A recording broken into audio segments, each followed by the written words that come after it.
Varicose veins కి సరైన చికిత్స కోసం సంప్రదించండి ఎవిస్ హాస్పిటల్. ఓం శ్రీ గురుభ్యో నమ. శ్రీ మహాగణాధిపతయ నమ. శ్రీమాత్రే నమ.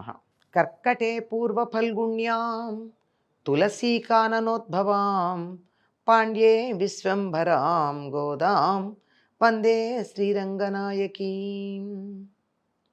నీళాతుంగస్తనగిరితటీ సుప్తముద్బోధ్య కృష్ణం పారార్జం స్వం శృతిశతశిరసిద్ధమధ్యాపయంతి స్వోచ్ఛిష్టాయాం సృజినిగళితం యా బలాత్కృత్య భుంక్తే గోదా తస్యై నమ ఇదమిదం భూయ ఏవాస్తు భూయః. శ్రీ భూనీలా సమేత గోదా రంగనాథ స్వామినే నమః. அம்பரமே தண்ணீரே சோழே அறம் செய்யும் எம்பெருமான் நந்தகோபாலா எழுந்திராய் கொம்பனார்க்கெல்லாம் கொழுந்தே குலவிளக்கே எம்பெருமாட்டி யசோதாய் அயுழாய் அம்பரமாழறுத்தோங்கி உலகளந்த உம்பர்கோமானே உறங்கதெழுந்திராய் செம்போர்களலடி செல்வா பலதேவா உம்பியும் నీయుమురంగేలోరెంబావాయ్. గోదాదేవి 17వ నాటి ఉదయం అంటే సూర్యోదయానికన్నా చాలా ముందుగానే స్నానాధికములు నిర్వర్తించి ఆలయానికి వెడుతూ చెల్లుతో కలిసి, ఇక్కడ ఆలయం అంటే నందగోపాలుని ఇల్లు, నందగోపుని భవనం. ఆ భవనానికి వెళ్ళి ముందు పాసురంలో భవన పాలకుణ్ణి ప్రార్థించింది. నువ్వే తలుపులు తెరచి మమ్మల్ని లోపలికి ప్రవేశింపచేయి అని. ఇక్కడ లోపలికి ప్రవేశించాక ఎవరెవరు అనుమతి తీసుకోవాలి? వాళ్ళందరూ అనుమతి తీసుకునేటటువంటి పని చేస్తోంది. అంబరమే తన్నీరే శౌరి అంటే వస్త్రాలు కావలసిన వారికి వస్త్రాలు, మంచినీళ్ళు కావలసిన వాళ్ళకి మంచినీళ్ళు, అన్నం కావలసిన వాళ్ళకి అన్నం, ఏది కూడా నాకు ప్రతిఫలంగా కావాలి అని కోరుకోకుండా ధర్మబుద్ధితో దానం చేసేటటువంటి నందగోపాల అంది. నందుడిని కీర్తిస్తోంది. ఒక నాయకుడైన వాడు, యజమాని అయినటువంటి వాడు ఎట్లా ఉండాలి అంటే, తన కింద పనిచేసేటటువంటి వారికి, తనను అనుసరించేటటువంటి వారికి ఎటువంటి ఇబ్బంది కలగకుండా వాళ్ళకు కావాల్సినవన్నీ అందుబాటులోకి తెస్తూ ఉండాలి. నందుడు ఆ వ్రజానికంతా నాయకుడు గనక వ్రజంలో ఉన్నటువంటి వారందరికీ ఏం కావాలంటే ఇది సమృద్ధిగా ఇచ్చేవాడు.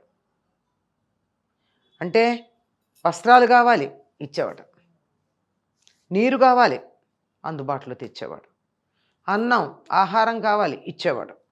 ఇలా ఏదైనా మళ్ళీ వీళ్ళు నాకేమిస్తారు, వీళ్ళ వల్ల నాకేం ఫలితం ఉంటుంది అని ఆలోచించకుండా ధర్మబుద్ధితో దానం చేసేటటువంటి నందగోపాల మా నాయక.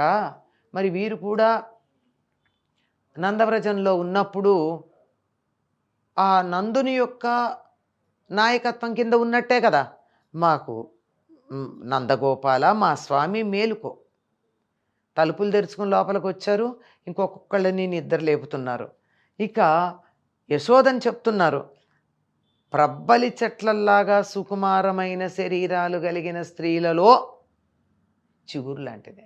ప్రబ్బలి చెట్లు చాలా సుకుమారంగా ఉంటాయండి, ఎత్తుగా కూడా ఎదగవు. అటువంటి చెట్లకు ఉన్న చిగురు ఎలా ఉంటుందో అంత సున్నితంగా ఉంటుంది. మరి ఈవిడ ఇంటి పనులు చేస్తుంది, కృష్ణుడు లాంటి వాడిని ఎత్తుకుంది, తర్వాత అతన్ని దండించింది, ఎన్నో పనులు చేసింది. అయినా సరే సౌకుమార్యానికి పనులు చేయడానికి సంబంధం లేదు. సౌకుమార్యం సౌకుమార్యమే. అంత చిగురు లాంటి సౌకుమార్యం కలిగినటువంటి ఓ యశోదాదేవి, నువ్వు అంతేనా? మా వంశానికి మంగళదీపం లాంటి దానివి. అంటే ఈ యదువంశం ఏదైతే ఉందో, యాదవులు ఎవరైతే ఉన్నారో వీళ్ళందరిలోకి కూడా ప్రకాశమానంగా ఉండి అందరికీ కీర్తి ప్రతిష్టలను తెచ్చిపెట్టేటటువంటిది మంగళదీపం లాంటిదానా?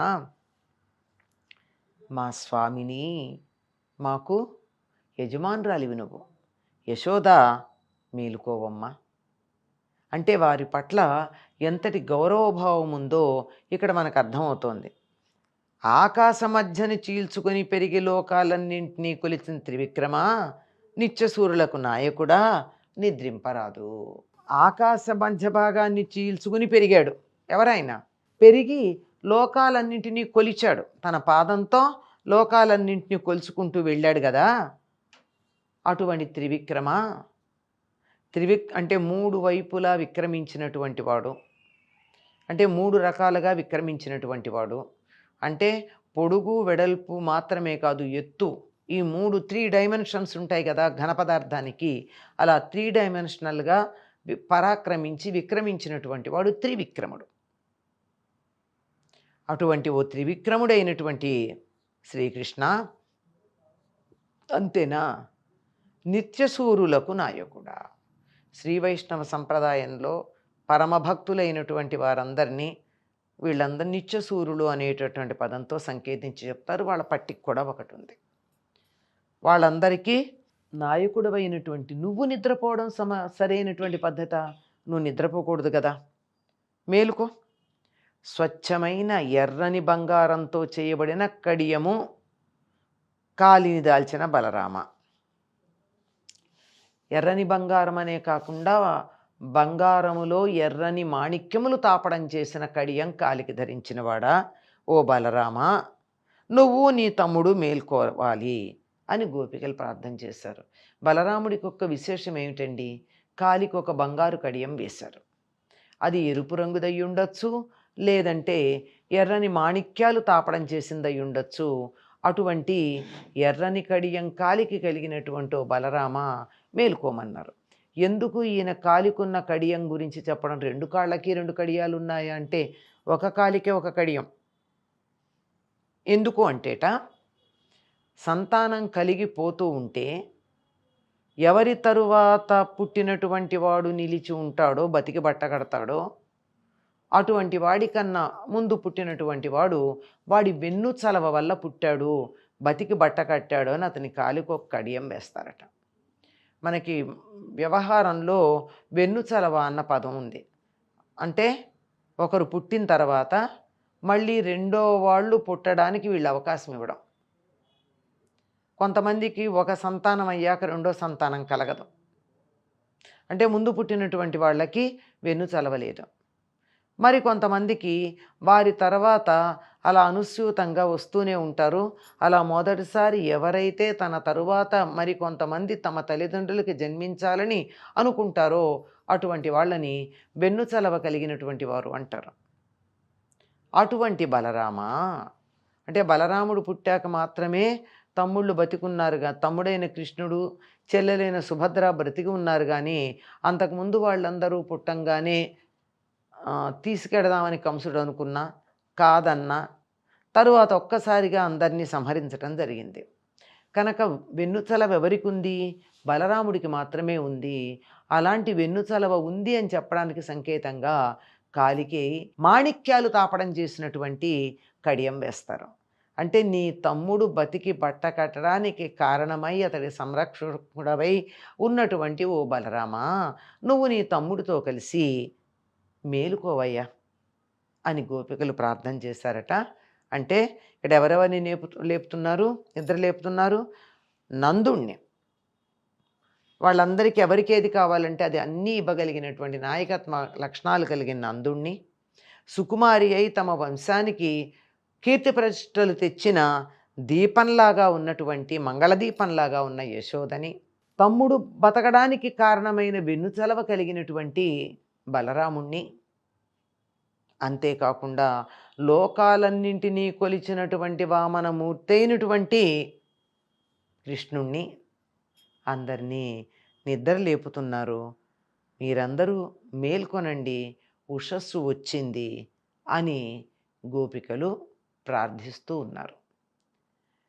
స్వచ్చిష్టమాలికా బంధగంధబంధురజిష్ణవే విష్ణు చిత్తతనూజాయై గోదాయై నిత్యమంగళం. స్వస్తి.